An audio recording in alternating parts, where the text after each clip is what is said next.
Okay, this is the Marin Water Finance Committee Board of Directors meeting for September 24th, 2020.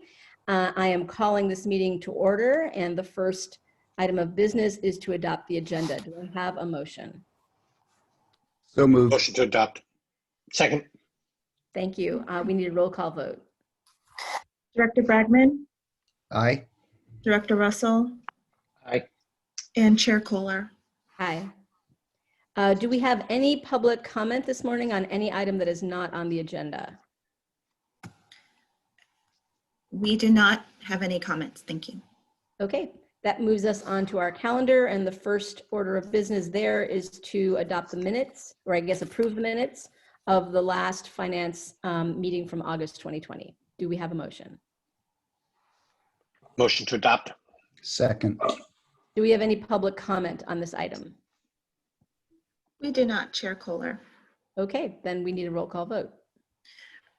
Director Bragman, Aye. Director Russell, Aye. and Chair Kohler. Aye.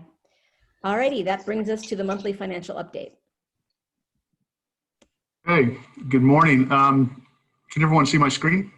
Yep. Yes. Okay, great. So this is the September meeting. We'll be talking about the August finance numbers. We now have numbers for the first 2 months of the fiscal year. So as you can see, everything is looking pretty good so far.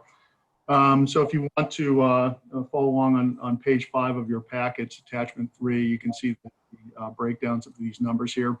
So as I mentioned, we're 2 months into the fiscal year, so about 17% if we're tracking linearly to budget.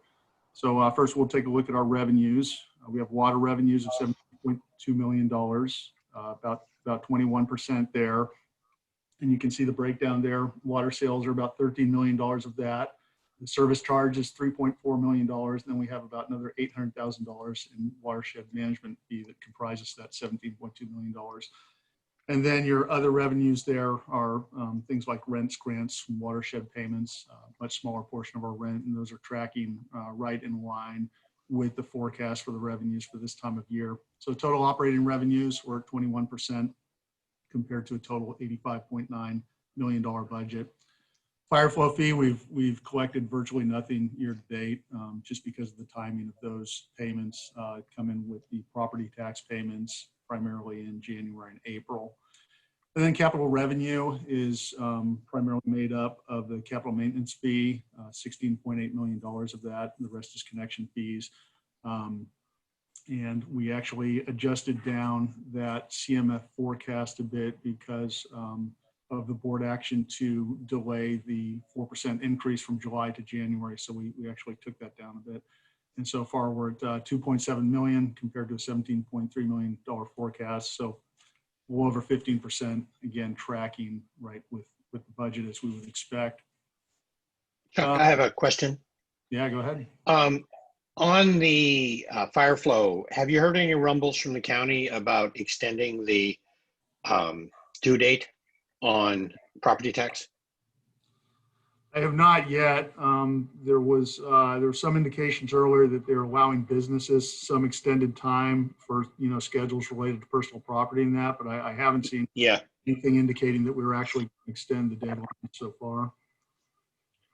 Might be worth taking a look at. Maybe we should rattle their cage and see if they've got a position on that yet.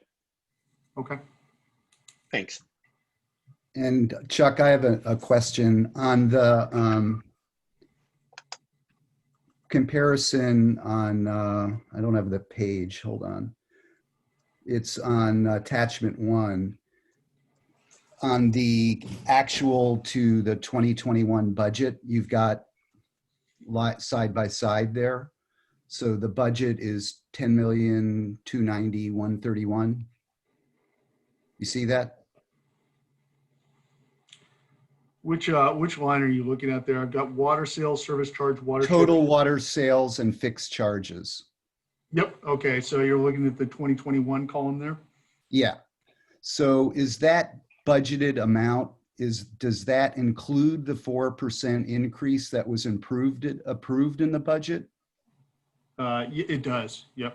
Okay. So in other words, we're ahead of the budget with the 4% increase, even though we didn't increase the actual charge by 4%, correct? Yeah, that is correct. I think though that if we did the 4% increase on July 1st, you'd probably start to see that increase in September numbers. So you probably see that in October, in our October report, because of the delay. Okay, So our billing cycle. I see. We're 2 months behind. Okay. Right. So right. that's just something maybe I'll just make a mental note of that to see, because it'd be interesting if our increased sales actually compensate for the delay or, not going with that increase. So Yeah, if they actually take over the 4%, yeah. yeah. Okay. And we've got some slides here you'll see on the actual water usage, and yeah, I think that would be Yeah. fair. I think that'd be a fair observation. Yeah. Okay. Thanks a lot. Absolutely. So the next slide is the monthly water sales in dollars for the first 2 months of the year. So you can see that blue line there is this year, fiscal year 21, and then the red line is the previous July and August. You can note that we are a little bit ahead in sales revenues there from the previous years. Again, to be expected. And then this is a breakout of the actual usage in CCFs in thousands. So, a couple of things to note here, as we noted in the August meeting, you can see that single family residential, that first row there, is up about 12% over the last year. And again, not unexpected. You can see that under the all the residential line items there, going from single family down to multi-units 10 plus, everyone is up except for duplex. And as we mentioned to you last time, the duplexes were allowed to reclassify to single family under an ordinance that the board passed, I think, about a year ago. So you're just seeing some movement from duplex into single family. It's not that duplex usage is actually down per se. Institutional and commercial, as you'd imagine, are down, and commercial and industrial, which in previous meetings we haven't really seen that show up. It started to show up last month in that decrease in usage. That's a pretty marked decrease in commercial and industrial, down about 20%, 46,000 CCFs compared to this time last year. And then irrigation is up, but not markedly. Raw water and recycled water basically tracking pretty close to flat. So Chuck, on the duplex numbers, so did we reclassify the duplex customers, or is that something they needed to do? They were allowed to do that. So my understanding is that under the ordinance that they were allowed to reclassify to single family, because then they were allowed a higher number of tier 1 CCFs. Okay, so but my question is, and Ben or somebody else may know, whether do they have to take the affirmative step of requesting reclassification, or were they just reclassified and given greater tier 1 authority or tier 1 amounts? My understanding there, and you can correct me, Ben, but I believe they were allowed to do that. They have to request that. I believe that to be the case, although with such a notable decrease, I wonder if there was some communication. We'll check on that. Okay. Okay, thanks a lot. And then in previous meetings, the board had some interest in seeing our aging. So this is a snapshot of our aging. You'll notice here last month we gave you down to a 30-day past due. We took that out this month. We're examining the report that we pull out of SAP on that. The numbers that we were getting out of the 30-day aging were very high, and we think what was happening is that it's pulling the 30-day past due, everything within that bucket, plus the current. So we want to check those before we put those up again. So we gave we gave you 60-day aging out to 365 days. And you can see here that accounts that are up to 60 days past due have increased markedly. They've gone up by 580, which is a five-fold increase over what we had before. Just to remind you that we really aren't taking any kind of collection activities right now. We're not doing water shutoffs. We're not taking actions like that. So we are seeing an increase in the outstanding bills. 90 days has also seen an increase, market increase there. Same with 180 days and out to 1 year, the 365-day mark there. So you can see in the totals as of August of last year, including all those categories out to 1 year in arrears, we went from $332,000 up to almost $2 million as of this August. So pretty big increase there. And then last time when we talked to the board, you had some interest in seeing these numbers kind of broken down a little more. So we've taken an attempt at that on this next slide here.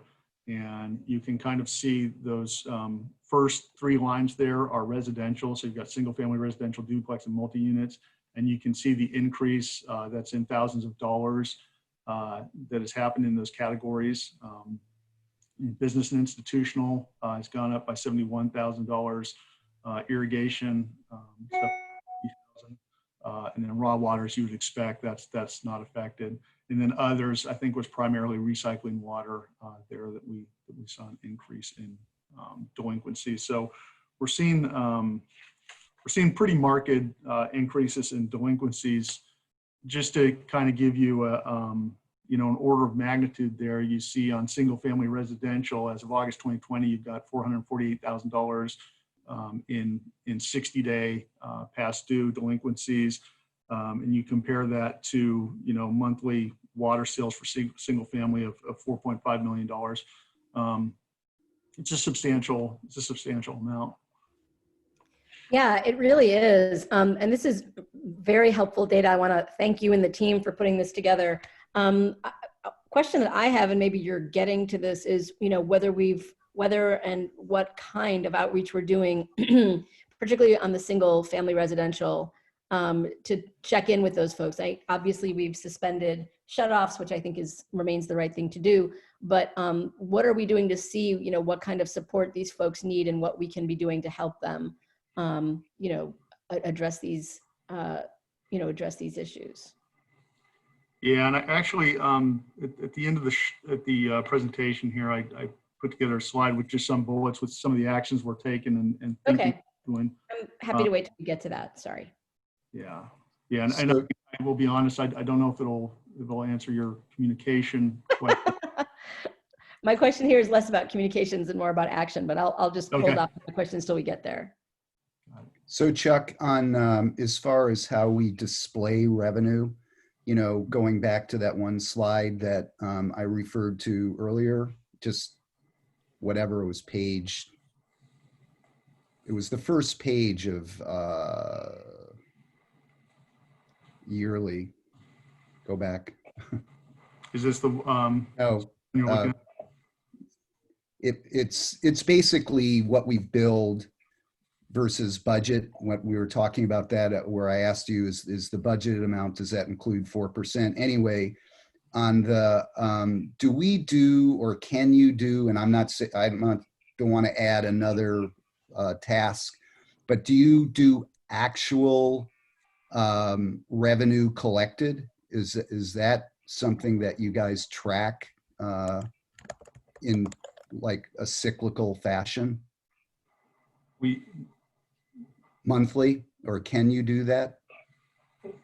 So we've got, in other words, we've got budgeted revenue, we've got billed revenue, and then I guess my question is, do we actually track collected revenue? So you're talking about cash receipts? And, Yes. and we do not.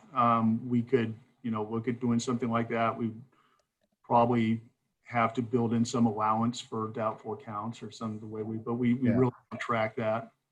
Yeah. It just is, something to think about you know, because we're going to get a pretty interesting surprise at the end of the fiscal year, maybe, and maybe not. Maybe things will bounce back. But anyway, we can talk about that. That's just something that just occurred to me. So. Yeah, and we'll talk at the end. I think we're at least in the process of developing a plan for these delinquencies also. So. And then on delinquent accounts, when they get their monthly bill, does it recite past due amounts? Yeah. Okay. Yeah, you'll see a category for past due amounts. Okay. Okay, thanks a lot. So this is your tier consumptions for rates for tiers 1, 2, 3, and 4.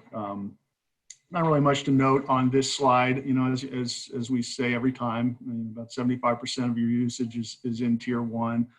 The only thing that kind of jumps out here is this year, fiscal year 21, is, you know, we give you that look back to fiscal year 15, and this is the highest water usage year that we've had in that time frame that we look at. Looking at about 2.3 million CCFs as of August. This is pretty high. And then another thing that the board had asked for, and I think's provided some pretty insightful looks, is the AMI data. So we pull about 1,200 meters in Tiburon and Belvedere. This slide looks at only single-family residents, Resi Code 1. And so the AMI data gives us a little more immediate snapshot. When we were meeting with the board earlier, we really weren't seeing the effects of the COVID pandemic. So when we pulled the AMI data last month, it kind of jumps out a little more immediate in real time. So you can kind of see here those orange lines are for the current fiscal year. So you can see August and July, you've got higher usage there in CCFs. This is volume of water. And then you can really see the usage patterns there back in February, March, and April, where you have a big jump up in usage there. And, you know, part of that probably due to, I would imagine, the pandemic. Part of that's also due to just having a much drier year this year also. So you're seeing that. And then we also pulled data for institutional business meters. Size you can see there is very small. It's 88 meters, and it's also spread throughout the service area, unlike the previous slide where it was restricted to a couple of cities. And again, there you kind of see the opposite of what we saw with the single-family residency, and this is also what was reflected in an earlier slide when we showed the usage data. And you can see that for institutional and business meters, you can see that orange line there showing you a fall off from the previous year.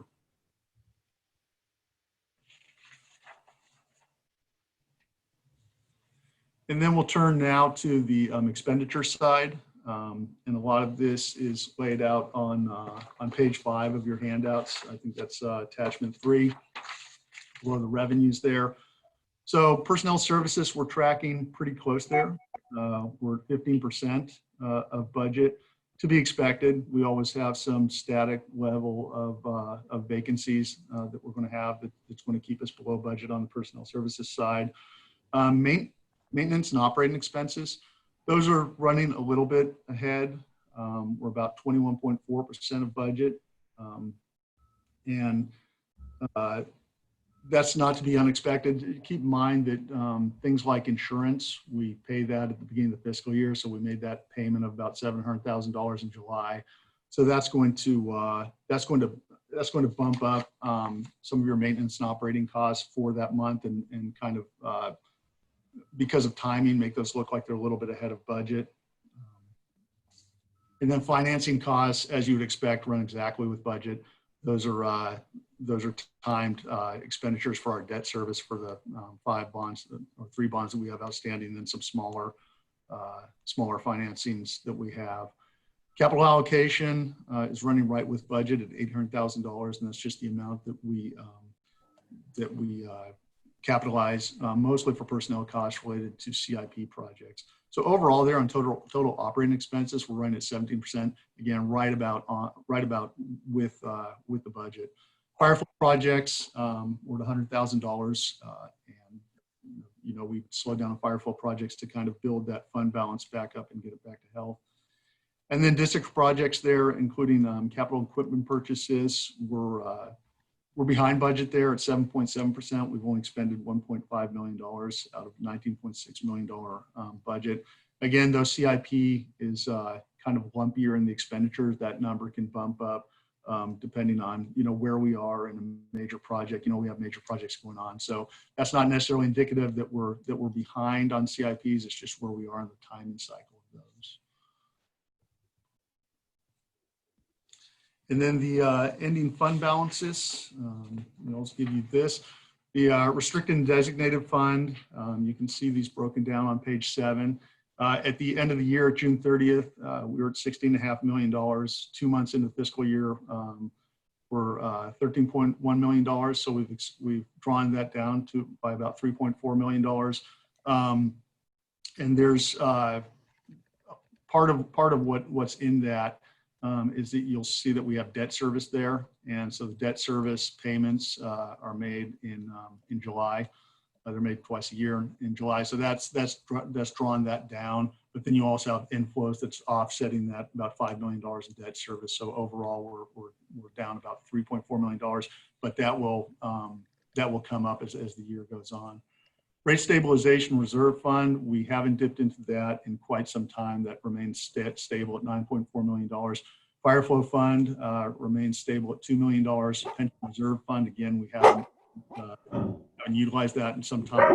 That remains at $2 million. And then our capital fund has grown somewhat to $25.7 million. So our total restricted and designated funds are $52.2 million. And then we've got the operating unrestricted fund, which we kind of think of as our reserve, is at $23.5 million. Spent down about $3 million out of that fund. So our operating fund balance to budget in months is at 3.3. Projected 3, or we were at 3.7 at the end of the fiscal year, June 30th. It's down about 0.4. Debt service coverage, we're 2.7 projected. Outstanding bond debt, we're at $142 million. And then other debt, those smaller debts, like the Las Colinas Valley Recycled Water and smaller issues like that, we're $7.5 million. And then we've been giving the board these monthly updates on where we are on the financial impacts from COVID-19 to the district. Last month we showed you these. I think we're 278,000. We're now 303,000. So they're not immense. A lot of this, about $110,000, is an additional sick leave allowed for under the CARES Act, and then we have about $85,000 of that that's related to deep spray of the buildings and vehicles. And then we've got about $70,000 of that's employees spent on COVID-related work. So that's what the breakdown on that $303,000 is. Chuck, it's Larry. I have a question. We're seeing additional sick leave. Do we have employees who have sick people in their families? Yeah, that's what it's intended for. I understand that, but that's not what I'm asking. Have we had people that have been exposed to the virus? That's what I'm asking. Well, I don't care about the sick Chuck, leave. I can, this is reflecting the feds have another added bucket with one of the laws that were passed with COVID. So we're tracking it there. And this could come from the one individual, and we've still only had one, fortunately, who got COVID. But if they're exposed in a way that they get recommended to have 2 weeks quarantine, they would use this as well. Right. And Ben, what I'm asking is that, is there only one person that's used it, or have we had other people who've been? There's been a number of folks. Only one person actually had a positive COVID. But we've had a fair number that have been exposed outside of work and they've been off work for a couple weeks. Okay, but fortunately, they haven't been sick. They haven't gotten sick or, That's okay. Yeah, and that's $110,000 related to CARES. So that's, that's definitely many employees that are making up that number. Do we have a testing source for employees or? Yeah, so the county, now, I heard a rumor that it was shutting down or reducing hours, but they had a site that they offered to us as part of kind of first responders, and we fit into that. So I know some folks did take advantage of that. I think others just through Kaiser or their health service. Okay. And do you know, are we getting, and it may be something sort of outside your knowledge, are they getting the 24-hour testing here in Marin? I don't know if the county had a 24-hour turnaround. I think maybe it didn't. But, more and more people are moving to that because that's become kind of the standard. Yeah. So. Yeah, it's sort of more of a presumptive test, I think, than a quantitative test. So.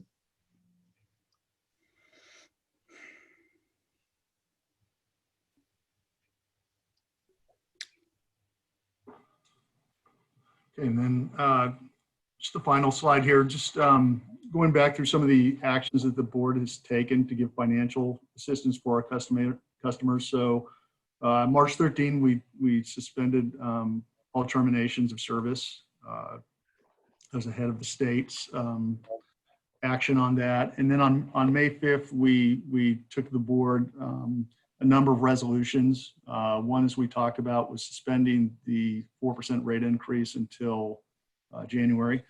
And then we also had a resolution that invoked the summer water rates early. So we moved those up to May 1st to give people some relief on their bills.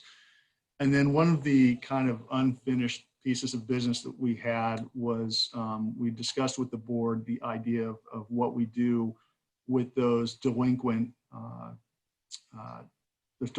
accounts that we talked about earlier in the presentation. And we will be coming back to the board with action on that. If we want to do extensions, which we're contemplating beyond 12 months for repayment, I think we do have to have board action for that because our code only allows for 12-month payment plans. Our preliminary plan was to identify an amount that would be reasonable. So we were thinking somewhere in the order, if you were delinquent by $60, we would automatically take that amount and spread it over a 2-year period once this event terminates, which we're trying to figure out also what the trigger event there is. Likely it's when the state lifts the shelter in place order, or something else that we think is reasonable. And then we take all of those accounts that are past due and we just automatically spread those over a 2-year period. And we're still working towards that, but we plan on, once we hit that trigger event, coming back to the board and getting at a minimum a resolution that allows us to automatically put in place those payment plans for our customers who are past due. Mm-hmm. So this is, I think this is the moment that you were talking about. I think that's a fine idea. I think in the near term, I'd like to suggest that the staff think about how we can be doing some outreach to the folks who are delinquent in the nearer term. Specifically, outreach around so that we have a sense of, what's going on with them, what their situation is, and so that they have a sense that we are, I don't want to say looking out for them, but that we are compassionate about their situation. So I don't have a particular, really well-focused plan in mind, but I think we should be doing some kind of outreach in the near term. So I'm just going to throw out an idea that has been, kicking around with me and some of the other folks I know who are working on water equity issues. So some sort of very low-key survey. Again, I guess the first step would be to figure out, of the people who are delinquent, how many of them are connected to us by email? Like, do we have a way of reaching them virtually? I mean, we can always do snail mail, but I think it's harder to expect people to respond to that kind of thing. But if there's an easy way, if there's enough critical mass that we could do some sort of online survey, just something very gentle, not to put people off, but just to figure out what's going on with them. You know, if they are able to share with us whatever, for whatever reason that they are delinquent on their accounts, you know, are they experiencing severe financial distress? Is somebody in their home, you know, without a job, whatever it is. And you see what I mean? Just some kind of outreach to touch those people and, you know, express some, you know, institutional level of concern and support for them. And also, frankly, to gather some information about, you know, what's going on. Okay. We can certainly discuss that. Did I make I- a suggestion? Would we have any way of protecting that information? I would think. I would think we don't, Well, we can look From into a- that.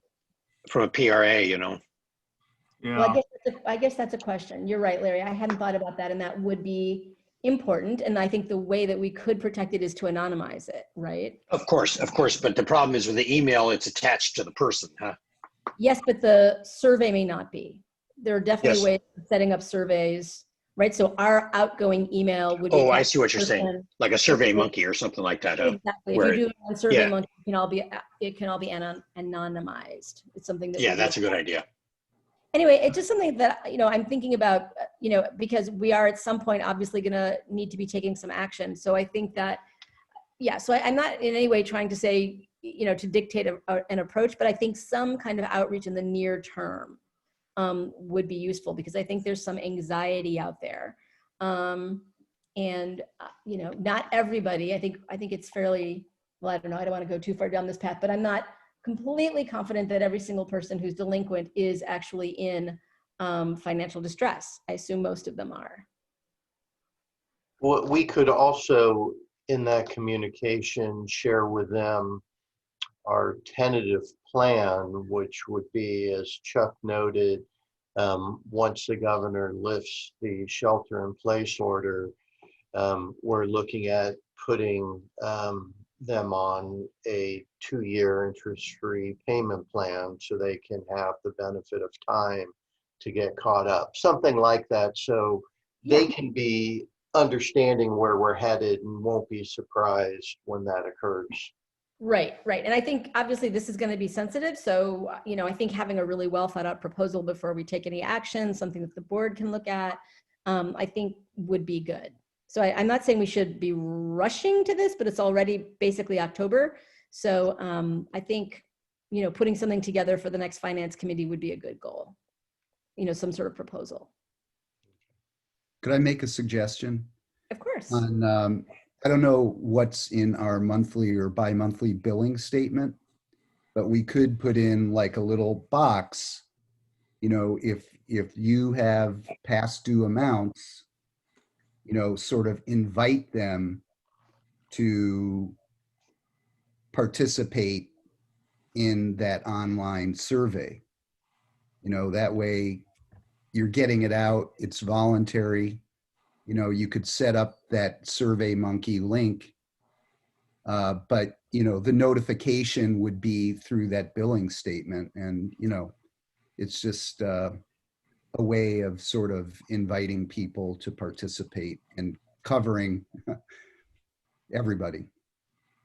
Probably easier, Larry, to put an insert in. I think I remember from changing that billing statement before, it's a little complicated because it's done by an outside service.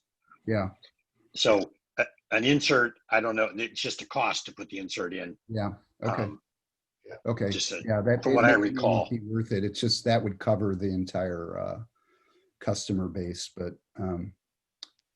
okay, just an idea. Well, it could or it could not. They may be able to put them in selectively. I really don't know Yeah. how much control they have.